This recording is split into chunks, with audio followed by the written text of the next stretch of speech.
being appointed as the Attorney General of the Republic of Kenya, do swear that I will at all times be faithful to the Republic of Kenya, that I will obey, respect, uphold this Constitution of Kenya and all other laws of the Republic,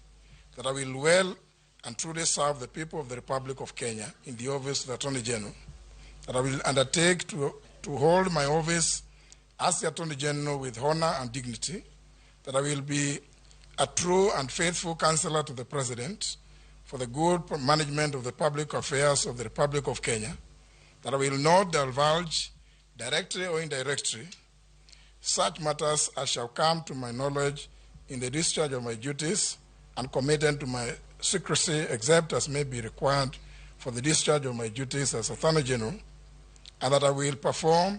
the functions of my office conscientiously and to the best of my ability. So help me God.